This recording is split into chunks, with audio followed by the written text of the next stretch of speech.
todo mundo não perca atenção. Os crimes que vão seguir nas tais 24 horas, que o comandante-geral da polícia disse, são crimes mandatados por eles mesmos. Volto a repetir, técnicas de manipulação mental, técnicas de manipulação mediática, técnicas de manipulação de massas. Fixar este termo, fixar isto, são técnicas de manipulação, técnicas de distração. Para quê? Para nós sairmos.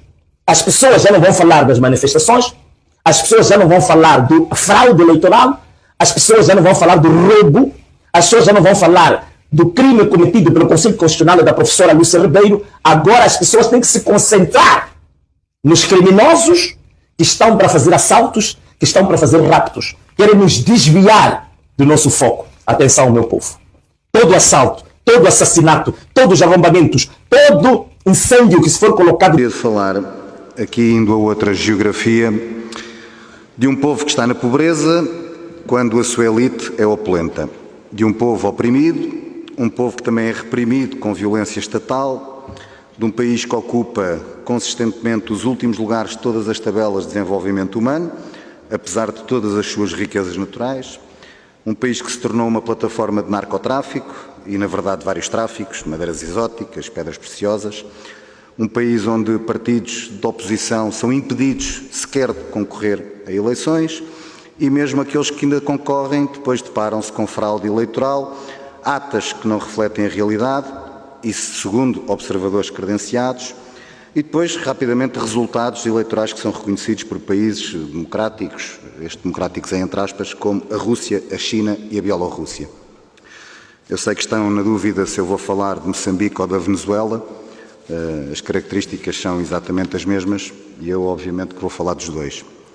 O primeiro somos, e quer um, quer outro, eu não vou estar aqui a fazer um grande debate, acho que das conversas que temos tido já são conhecidas aquilo que são algumas divergências de posição ou de velocidade, digamos assim, entre o Governo e a Iniciativa Liberal, mas há alguns pontos que eu penso que as questões devem ser colocadas.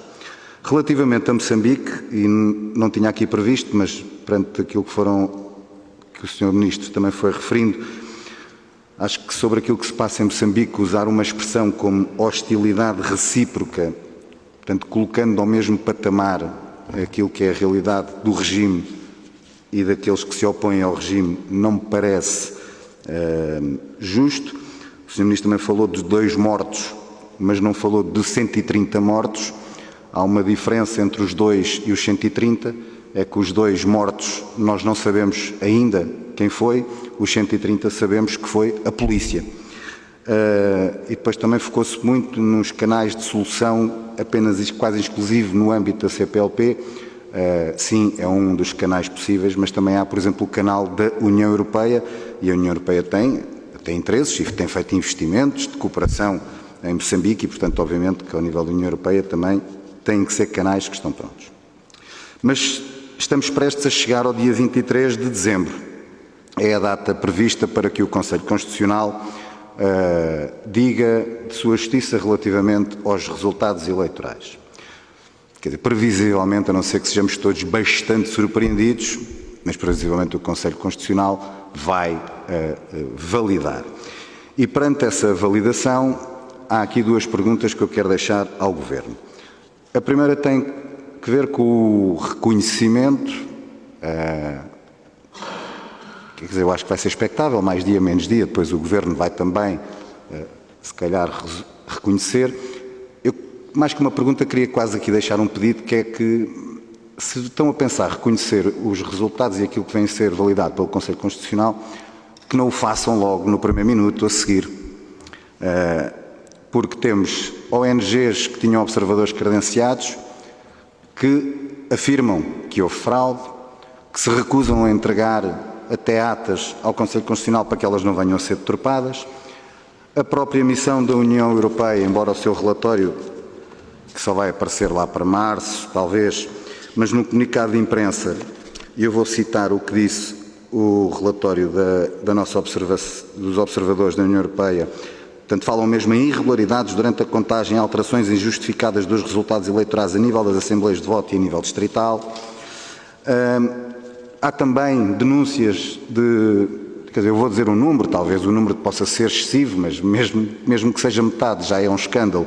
Cerca de 300 mil zimbabuanos que entraram em Moçambique para votar nas eleições de Moçambique. Quer dizer, perante todas estas situações, eu fico quase aqui um pedido, até usando uma expressão que o Sr. Ministro usou há pouco para outro grupo parlamentar, aqui um pedido quase candente, de que o Governo depois não faça um reconhecimento logo nas primeiras horas.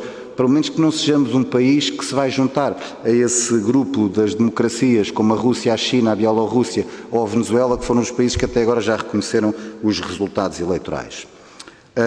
A segunda pergunta é que é expectável que haja uma escalada daquilo que temos visto da violência e dos protestos, e não vai haver muita segurança nos próximos tempos em Moçambique. E, portanto, perante este cenário, eu gostava de saber se, em termos de auxílio à nossa comunidade que está em Moçambique, possíveis planos de evacuação para a nossa comunidade que está em Moçambique, dos nossos funcionários até de Estado que estão em Moçambique, para além da comunidade, querem recursos materiais, querem recursos humanos, se estamos preparados, porque a nossa comunidade é extensa, a dimensão da comunidade é grande e a dimensão do próprio território é grande. Portanto, é uma operação logística complexa. Com a sua tolerância, Sr. Presidente, para terminar só relativamente à Venezuela, até porque hoje, e o Sr. Ministro também fez referência a isso, foi entregue o Prémio Sakharov a Maria Corina Machado e Edmundo no Parlamento Europeu, designou-os como lutadores pela liberdade, que são, eu também reconheço como lutadores de liberdade, aqueles moçambicanos que estão na rua a lutar pela democracia. Apenas saber se aquelas declarações que foram, que a comunidade portuguesa, lusa, que vive na Venezuela, não gostou do nosso embaixador, se aquelas declarações são consequência de um alinhamento e de funções em que o Governo pediu ao embaixador para dizer à nossa população para ter uma posição neutral, do género tenham cuidado, não tenham opinião. Portanto, se isso foi uma consequência de diretrizes da tutela ou se foi apenas o Sr. Embaixador a ter um momento infeliz por proatividade. Muito obrigado. Moçambique, a estratégia do caos. O país está num processo acelerado de desagregação e nem a língua portuguesa, partilhada de norte a sul, lhe serve mais de cimento. 50 anos após a independência, a responsabilidade vai, sobretudo, para o partido que dominou e controlou todas as alavancas do poder nestas últimas 5 décadas, com menção desonrosa para a comunidade internacional.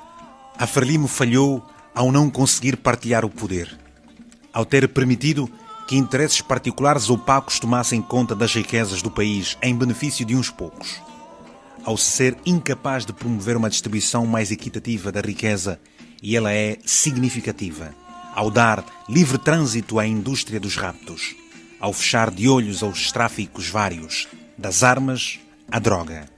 A comunidade internacional falhou ao contemporizar com eleições manifestamente adulteradas ao longo de anos, como se os direitos humanos fossem à la carte, dependendo da cor da pele, da geografia, de quem os decreta ou os braceja em função dos interesses específicos que têm.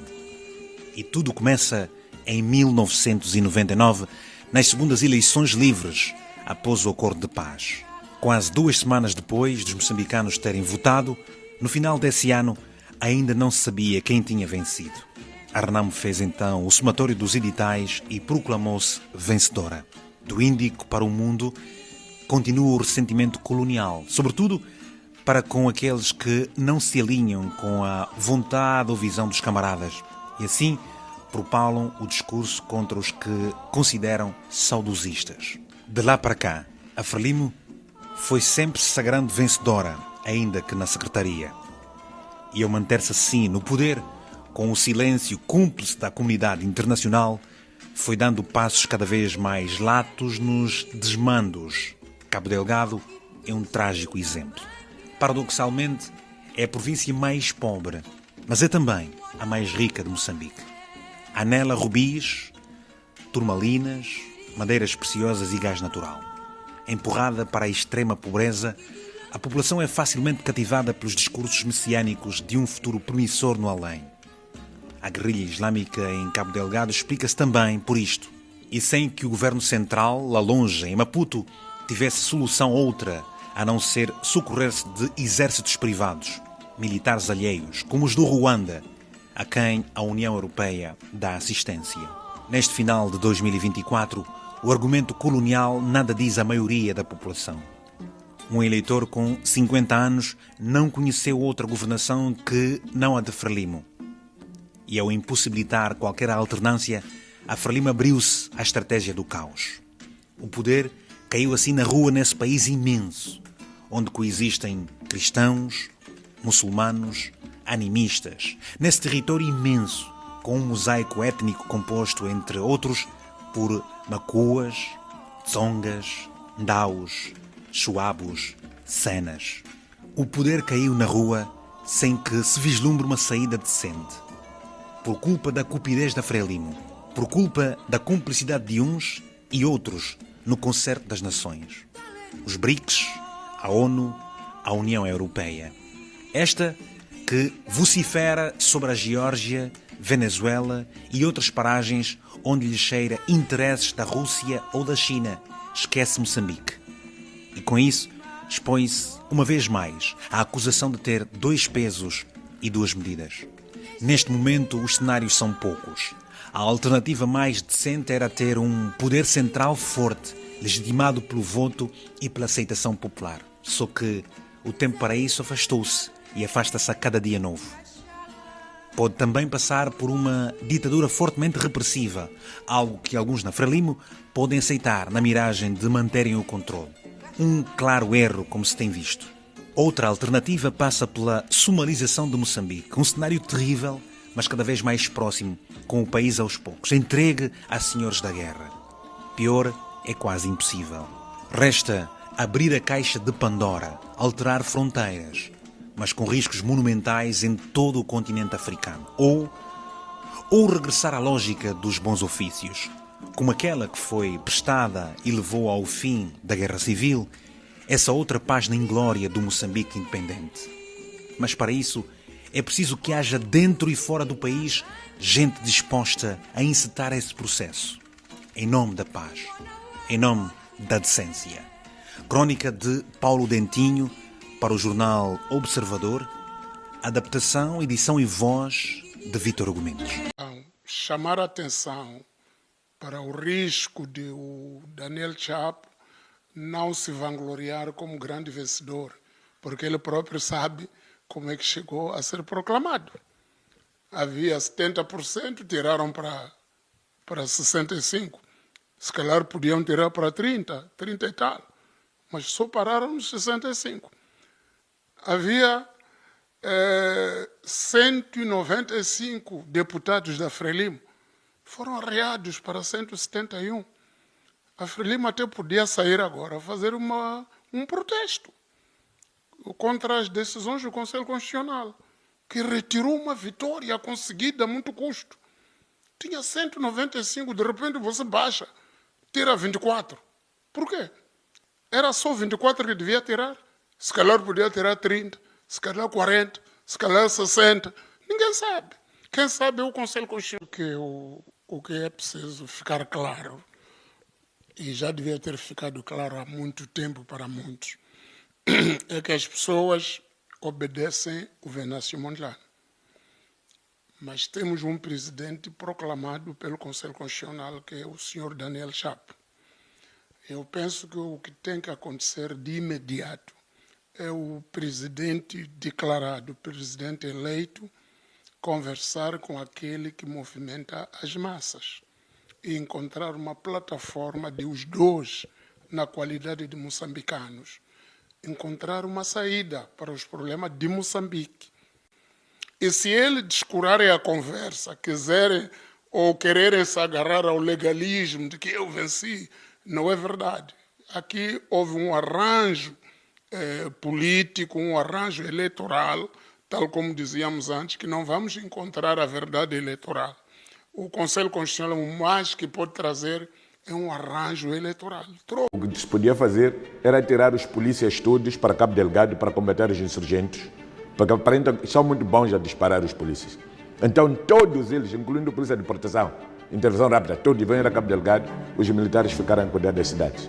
Porque parece-me que os militares estão mais preparados para trabalharem com civis do que trabalharem com o inimigo. E a polícia está mais preparada para trabalhar com o inimigo, então devia ir para Cabo Delgado para combater os insurgentes. Lamentavelmente, essas coisas não gozam de propriedade comunicativa, são como divisão e subtração. O que me anima é Moçambique, são os moçambicanos, e Moçambique, os moçambicanos não podem resistir, em minha opinião, se no dia 23 de dezembro, na situação em que nós estamos, o Conselho Constitucional declarar uma das partes vencedoras. A polarização é tão grande que a parte não vencedora não aceitaria e nós meteríamos em fogo o nosso próprio país. Se isso acontecesse, ninguém ganharia. Não seria vitória para ninguém, porque não pode haver uma vitória que implique necessariamente meter fogo ao país ou matanças nas nossas estradas. Isso seria uma derrota comum. A única vitória comum é a primeira paz de Moçambique, é a primeira existência de Moçambique, é a primeira integridade de Moçambique. E nós somos suficientemente inteligentes para encontrar caminhos. Se aqueles que nós propomos não são válidos, muito bem, encontremos outros, mas encontremos caminhos.